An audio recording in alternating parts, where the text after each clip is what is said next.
المؤمنون اخوہ، مومن تو آپس میں بھائی بھائی ہیں۔ مزید فرمایا تم آپس میں اختلاف پیدا مت کرو ورنہ تمہاری ہوا اکھڑ جائے گی، ورنہ تم بزدل ہو جاؤ گے، ورنہ تمہارا روب اور دبدبا ختم ہو جائے گا، تمہاری دھوس ختم ہو جائے گی، تم ذلیل اور رسوا ہو جاؤ گے۔ یہود کا یہ حال تھا جب منتشر تھے، فرعون کی غلامی کرتے تھے، فرعون کی بیگاری کرتے تھے، اپنے بچوں کو قتل کرواتے تھے، لیکن حال یہ تھا کہ آپس میں ساتھ بیٹھ کے کھانا کھانا بھی گوارا نہیں کرتے تھے۔ غالباً یہی وجہ تھی کہ اللہ رب العزت نے انہیں فرعون سے نجات دی، دریا میں راستہ دیا تو 12 قبیلوں کو 12 الگ الگ راستے دیے تاکہ آپس میں نہ لڑ پڑے۔ وہی یہود جب متحد ہوئے، ایسے ہوئے کہ دنیا کے کسی بھی خطے میں کسی یہود کو تکلیف ہوتی ہے، پورا یروشلم اس تکلیف کو محسوس کرتا ہے۔ غالباً یہی وجہ ہے مٹھی بھر ہونے کے باوجود، مٹھی بھر کیا چٹکی بھر ہونے کے باوجود پوری دنیا کو اپنے کنٹرول میں کیے۔ ہمارا حال تو یہ ہے، ایک ملک میں بموں کی برسات ہوتی ہے، دوسرے ملک میں ناچ گانے کی محفلیں ہوتی ہیں۔ اللہ کے نبی صلی اللہ علیہ وسلم نے ہمیں ایک جسم کی مانند بنایا تھا، ہمیں سیدھا پلائی ہوئی دیوار کہا تھا، ہم نے دیواروں میں شگاف ڈالے، ہم نے دیواروں میں دراڑیں پیدا کی، ہم نے دیواروں کو توڑ دیا، ہم نے اتحاد کو پارا پارا کر دیا، ہم ذلیل ہو گئے، ہم رسوا ہو گئے۔ آج دنیا کے 57 ملکوں میں حکومت کرنے کے باوجود جگہ جگہ مظلوم بنے بیٹھے ہیں۔ ہم نے اندلس سے سبق نہیں لیا، جن ساحلوں پر ہم نے یہ کہہ کے کشتیوں میں آگ لگائی تھی کہ اب یا تو فتح کریں گے یا شہید ہو جائیں گے، انہی ساحلوں سے ہمیں ذلت اور رسوائی کا تاج پہن کے لوٹنا پڑا۔ ہم نے ثبوت بغداد سے سبق نہیں لیا، جن سروں پہ تاج ہوا کرتے تھے ان سروں کو تاتار کی عورتوں نے اپنے تلوار کی نوکوں پہ رکھا ہے۔ اور مظلومیت کا تو یہ حال تھا کہ کسی مسلمان کو اگر کھڑا دیکھتی، کوئی تاتار کی عورت دیکھتی، کہتی تو مسلمان ہے، رک یہی رک، گھر سے تلوار لے کے آتی ہوں اور تیرے گردن کو قلم کرتی، اور وہ مسلمان موت کے انتظار میں وہیں کھڑا ہوتا۔ آج بھی ہم نے حالات سے سبق نہیں لیا، آج بھی یہ حال ہے، سجدے کی حالت میں گیروں کی لاتیں کھاتے ہیں اور اپنوں کو فنا اور فنا کے فتوے دیتے ہیں، مسجد مسمار کرواتے ہیں، مسجد شہید کرواتے ہیں، اور مسجدوں کے اندر فنا اور فنا کے نہ آنے کے پوسٹر لگواتے ہیں۔ جس نبی سے محبت کا دعویٰ کرتے ہیں اس نبی نے تو عیسائیوں کے وفد کو مسجد نبوی کے اندر اپنے طریقے کے مطابق نماز پڑھنے کی اجازت دی۔ ہم نبی کے اخلاق بھول گئے۔ مسجد اللہ کے گھر ہیں، نہ کسی متولی کی، نہ کسی مولوی کی، نہ کسی مقتدی کی دکان نہیں ہوتی۔ ہم صحابہ کے کردار بھول گئے، جن کی مثال اللہ نے قرآن میں بیان کی کہ وہ صحابہ محمد الرسول اللہ صلی اللہ علیہ وسلم کے ساتھی تو وہ ہیں جو کافروں پر سخت ہیں اور آپس میں رحم دل ہیں، اور ان کی قرآن کی اس آیت کی ترجمانی صحابہ نے اپنے کردار سے ادا کی۔ جب انصار اور مہاجر کا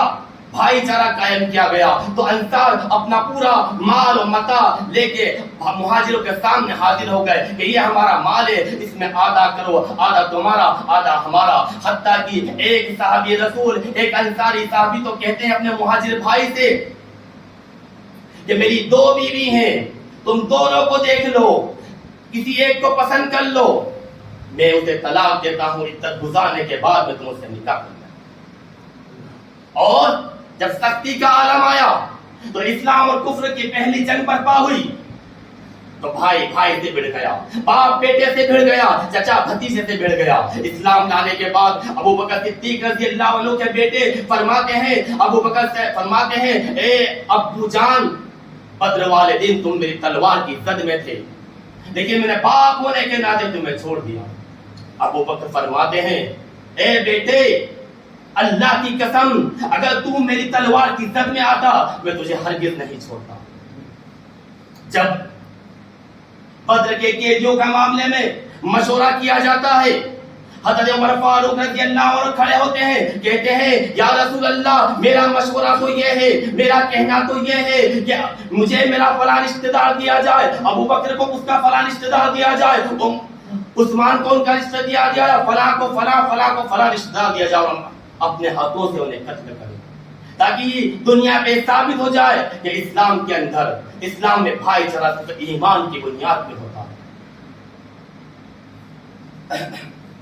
ہمارا حال تو یہ ہے، ہم آپس میں سخت ہو گئے اور غیروں کے سامنے بچ گئے۔ رمضان کا مہینہ تھا، اسلام کے عروج کا مہینہ تھا، اسلام کی سربلندی کا مہینہ تھا، اسلام کے فروغ کا مہینہ تھا، جنگ و قتال کا مہینہ تھا، جنگ بدر و فتح مکہ کا مہینہ تھا۔ ہم نے کیا کیا؟ ہم نے تو فتووں کی جنگ لڑی، ایک دوسرے کو کافر مشرک کہا، اور جو جیت گیا وہ فاتح مکہ بن گیا۔ بہرحال عید کے ایام خوشیوں کے ایام ہیں، کھانے پینے کے ایام ہیں، لیکن یاد رکھیں،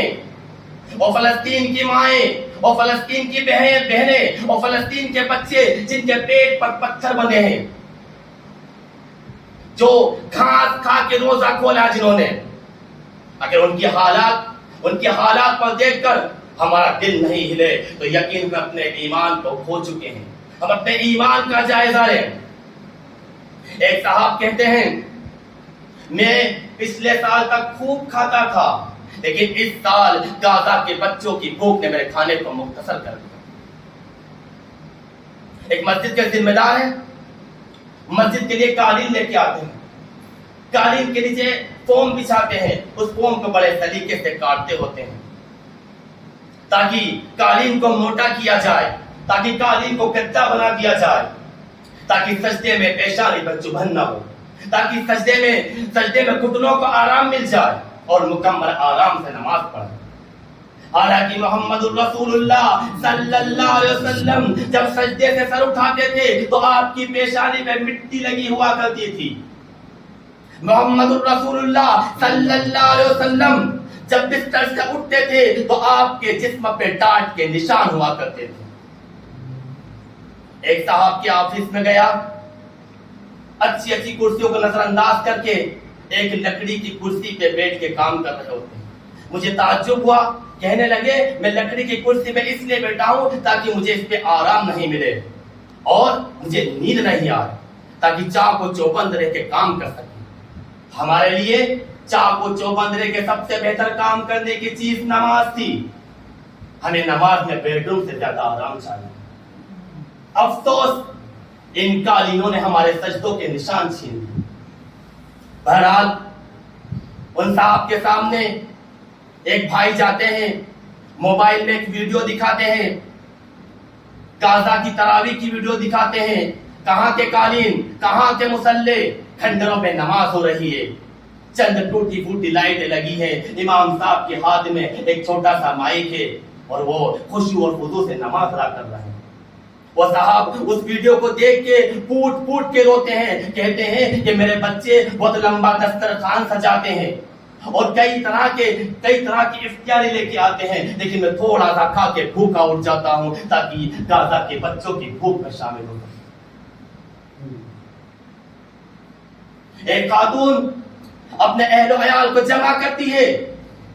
اور کہتی ہے اس سال رمضان میں دسترخوان نہیں سجایا جائے گا، صرف مختصر سا کھانا بنایا جائے گا، غزہ کی بچوں کی بھوک کو پہچانا جائے گا۔ یہ ہے ایمان۔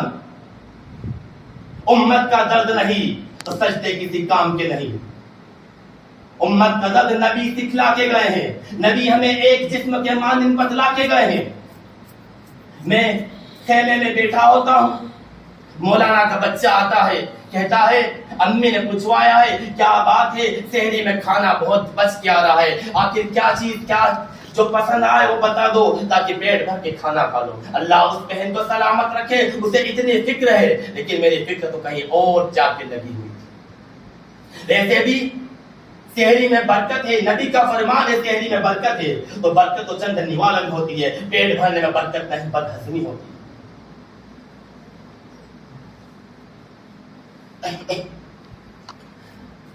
حال یہ ہے کچھ لوگوں کا معاملہ تو یہ بھی ہے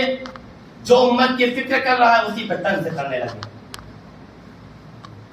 کیا صرف عقیدوں کا حساب ہوگا؟ کیا انسانیت کے بارے میں سوال نہیں کیا جائے گا؟ جبکہ اگر آپ کا پڑوسی بھوکا ہے، چاہے وہ کوئی سے بھی مذہب کا ہو، چاہے کوئی سے بھی مسلک کا ہو، اس کی بھوک کا آپ سے حساب لیا جائے گا۔ ایک خاتون پرہیزگار تو تھی لیکن بلی کو بھوکا رکھتی تھی، جس کے عوض میں اللہ نے اسے جہنم میں ڈال دیا۔ اور اس کے بالمقابل ایک عورت طوائف تھی،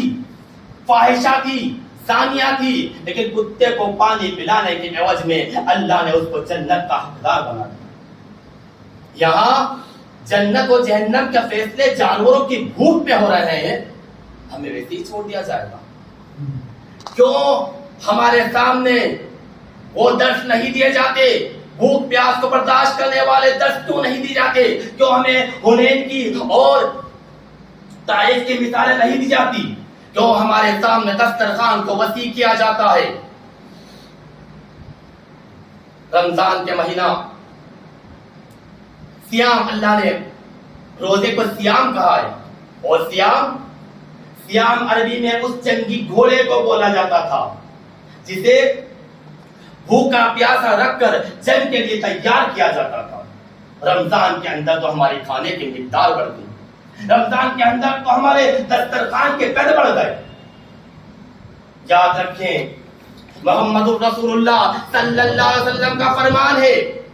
انسان کی کمر سیدھی رکھنے کے لیے چند نوالے ہی کافی ہیں۔ پھر بھی اگر صبر نہیں ہوتا تو پیٹ کے کچھ حصے کیے جائیں، کھانے کا حصہ الگ، پینے کا حصہ الگ، ہوا کا حصہ الگ۔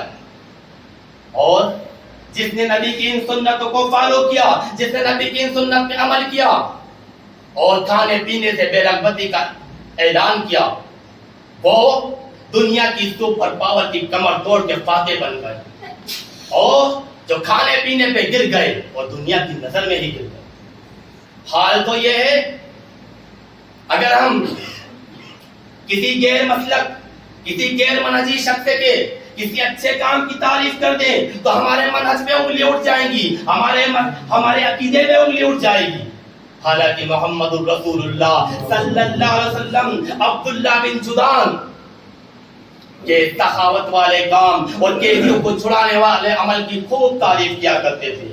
اور یہ بات الگ ہے کہ اس کی نیکی اللہ کیا کوئی کام نہیں آئے۔ یاد رکھیں جو پیٹ بھر کے کھاتے ہیں وہ صرف بستر کی زینت بڑھ سکتے ہیں، میدان کے سپاہی ہرگز نہیں بن سکتے۔ جو صرف کھاتے ہیں وہ مرغوں کی طرح کٹتے ہیں۔ کھانے پینے سے بے رغبتی نبی نے سکھائی ہے، نبی نے ہمیں پاک زندگی جینا سکھایا ہے۔ بنی اسرائیل کا واقعہ یاد ہوگا، ایک لشکر بھیجا گیا، جہاد کے لیے بھیجا گیا، کہا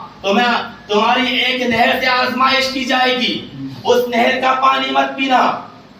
الا یہ کہ زیادہ پیاس سے تو چند گھونٹ پی لینا۔ جنہوں نے اس پانی کو نہیں پیا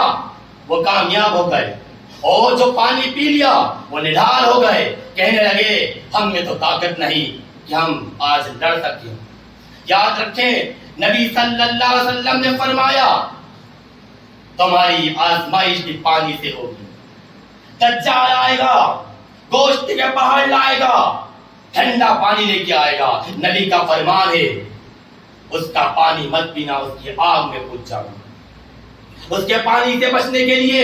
ہمیں حرام حلال سے پرہیز کرنا ہوگا، اس کے پانی سے بچنے کے لیے ہمیں پاکہ کش زندگی اپنانا ہوگی۔ اس کے پانی سے بچنے کے لیے ہمیں اللہ کے احکام کو ماننا ہوگا، نبی کی زندگی کو پوری پوری ہماری زندگی میں لانا ہوگی۔ مہدی کے سپاہی ایسے نہیں ہوں گے، مہدی کے سپاہی وہی ہوں گے جو صحابہ کی طرز پہ آج بھی پیٹ پر پتھر باندھے رہے۔ نبی کے سپاہی، مہدی کے سپاہی وہ ہوں گے جو گھاس چبا رہے ہیں۔ اگر مہدی کے سپاہی بننا ہے تو ہمیں کھانے پینے سے بے رغبتی اختیار کرنی ہوگی۔ مہدی کے سپاہی بننا ہے تو ہمیں فاقہ کش زندگی اپنانا ہوگی۔ اللہ سے دعا ہے اللہ ہمیں مہدی کا سپاہی بنائے اور اللہ دجال کے فتنوں سے ہماری حفاظت فرمائے۔ یہ اللہ تو رحمان ہے، یہ اللہ تو رحیم ہے، یہ اللہ تو غفور ہے، یہ اللہ تو شکور ہے۔ یہ اللہ ہم تیرے گنہگار بنتے ہیں، یہ اللہ تیرے گنہگار بنتے ہیں، یہ اللہ اتنے گناہ کیے ہیں، تجھ سے معافی کس طرح سے مانگے، لیکن یہ اللہ تو نے تیرے عرش پہ لکھ رکھا ہے کہ تیری رحمت تیرے غضب پہ غالب ہے۔ یہ اللہ تیری اس رحمت کے واسطے سے سوال کرتے ہیں، یہ اللہ ہمارے گناہوں کو معاف فرما دے، یہ اللہ ہمارے گناہوں کو معاف فرما دے، یہ اللہ ہمارے گناہوں کو معاف فرما دے۔ یہ اللہ چند ٹوٹی پھوٹی عبادتیں کی ہیں، یہ اللہ رمضان کا کچھ حق ادا نہیں کیا، یہ اللہ رمضان تو سیر و تفریح میں بتا دیے، یہ اللہ رمضان تو کھانے پینے میں بتا دیے، یہ اللہ رمضان تو گھومنے پھرنے میں بتا دیے، لیکن یہ اللہ جو تھوڑی تھوڑی عبادتیں ہیں، یہ اللہ جو ٹوٹی پھوٹی عبادتیں ہیں، یہ اللہ اسے تیرے رحم و کرم سے قبول فرما، یہ اللہ تیرے رحم و کرم سے قبول فرما۔ یہ اللہ تیرے نبی کا فرمان ہے، جس نے رمضان کا مہینہ پایا اور اپنی بخشش نہیں کروا لی وہ بد نصیب ہے۔ یہ اللہ بد نصیبوں میں ہمارا نام مت لکھنا، یہ اللہ ہمیں بخش دے، یہ اللہ ہمیں بخش دے، یہ اللہ ہمیں بخش دے، یہ اللہ ہم سے راضی ہو جا، یہ اللہ ہم سے راضی ہو جا، یہ اللہ تو مان جا، اے اللہ تو مان جا، اے اللہ تو ہم سے راضی ہو جا، اے اللہ جہنم سے آزاد کر دے، اے اللہ جہنم سے آزاد کر دے، اے اللہ جہنم سے آزاد کر دے، اے اللہ قبر کے عذاب سے بچانا، اے اللہ قبر کے عذاب سے بچانا، اے اللہ جنت الفردوس میں اعلیٰ سے اعلیٰ مقام عطا فرما دے، اے اللہ جو توحید پرست گزر چکے اے اللہ ان کی بخشش فرما دے، اے اللہ ہمارے ایمان کو سلامت رکھنا، اے اللہ ہماری توحید کو قائم رکھنا، اے اللہ ہماری توحید کو قائم رکھنا، اے اللہ ہماری توحید میں ملاوٹ مت ہونے دینا، اے اللہ ہم اس توحید کے واسطے سے تجھ سے سوال کرتے ہیں، اے اللہ تو ہمیں معاف فرما دے، اے اللہ ہم تیرے علاوہ کسی اور کے آگے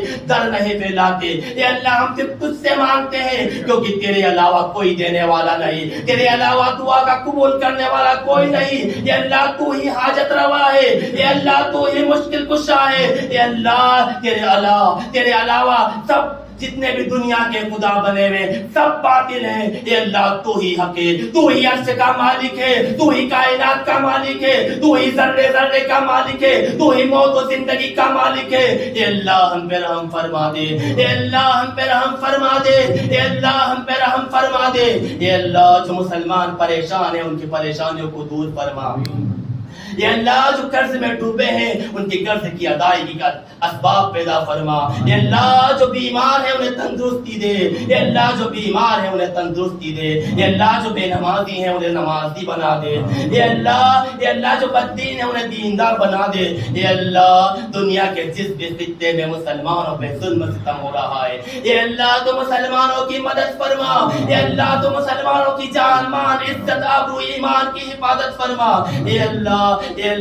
کئی بہنوں کی عزتیں لٹ گئی، یہ اللہ کئی بہنیں کی عزتیں برباد ہو گئی، یہ اللہ تو غیرت والا ہے، یہ اللہ تیری غیرت جوش میں لے آ، یہ اللہ تو ان پہ قہار بن جا، تو اسلام دشمنوں پہ قہار بن جا، یہ اللہ تو اسلام دشمنوں پہ جبار بن جا، یہ اللہ تو انہیں صفا ہستی سے مٹا دے، یہ اللہ فلسطین کے مظلوم مسلمانوں کی مدد فرما، یہ اللہ وہ معصوم بچے ہیں یہ اللہ پیٹ پہ پتھر باندھے ہوئے ہیں یہ اللہ تو ان پہ رحم فرما دے، یہ اللہ وہ بوڑھی ماں ہے یہ اللہ بوڑھی ماں تو بوڑھی عورتیں بوڑھے لوگ تو ویسے بھی اچھی چیز بھی کھانے پینے میں دقت محسوس کرتے ہیں لیکن یہ اللہ وہ گھاس کھا رہی ہے، یہ اللہ تو ان پہ رحم فرما دے، یہ اللہ تو ان پہ رحم فرما فرما دے، اے اللہ تو ان پہ رحم فرما دے، اے اللہ تو مسلمانوں کا حامی و ناصر بن جا، اے اللہ تو مظلوموں کا حامی و ناصر بن جا، اے اللہ تو مظلوموں کا حامی و ناصر بن جا، اے اللہ جب مظلوموں کی بد دعائیں تیرے عرش سے ٹکراتی ہیں تو اے اللہ تیرا عرش ہل جاتا ہے، اے اللہ تو بدلہ لے لے، اے اللہ تیرے مظلوم بندوں کا بدلہ لے لے، اے اللہ یہ تیرے امت، تیرے نبی کی امت ہے، اے اللہ تیرے اس لاڈلے نبی کی امت ہے جس سے تو بے انتہا محبت کرتا ہے، اے اللہ وہ نبی اپنی امت سے بہت محبت کرتے تھے، اے اللہ اس امت پہ رحم فرما دے، اے اللہ اس امت کو پھر سے بلند کر دے، اے اللہ اس امت کو پھر سے بلند کر دے، اے اللہ یہ ذلت اور رسوائی ہم سے دور کر دے، اے اللہ اسلام کا بول بالا فرما دے، اے اللہ تیرے نبی نے فرمایا تھا اسلام ہر کچے پکے مکان میں داخل ہو کے رہے گا، عزت والا عزت سے اور ذلت والا ذلت سے اسے قبول کرے گا، اے اللہ وہ دل لیا، اے اللہ ان ذلیلوں کو ذلیل کر دے، اسلام کو بلند کر دے، اے اللہ اسلام کو بلند کر دے، اے اللہ اسلام کو بلند کر دے، اے اللہ اسلام دشمن یہودیوں کو برباد کر دے، اے اللہ یہود کو برباد کر دے، اے اللہ یہود کو برباد کر دے، اے اللہ ان پہ عذاب مسلط کر دے، وہ عذاب مسلط کرے اللہ کہ ایسا عذاب نے کسی قوم پہ مسلط نہ کیا ہو، اے اللہ مسجد اقصی کی رہائی کے اسباب پیدا فرما دے، مسجد اقصی کی آزادی کے اسباب پیدا فرما دے، اے اللہ ان کے منصوبے بہت خطرناک ہیں، اے اللہ مسجد کو شہید کرنا چاہتے ہیں، اے اللہ اب ابابیلوں کا لشکر نہیں آنے والا، لیکن اے اللہ تو چاہے تو پھر سے بھیج دے، اے اللہ تو چاہے تو صلاح الدین ایوبی کو بھیج دے، اے اللہ اس مظلوم ملت پہ رحم فرما دے، اے اللہ اس مظلوم ملت پہ رحم فرما دے، اے اللہ اسلام کے دشمنوں کا خاتمہ کر دے، اے اللہ اسلام کے دشمنوں کو جہنم کا ایندھن بنا دے، اے اللہ اسلام کے دشمنوں کو جہنم کا ایندھن بنا دے، وما علینا الا البلاغ وآخر دعوانا الحمد للہ رب العالمین۔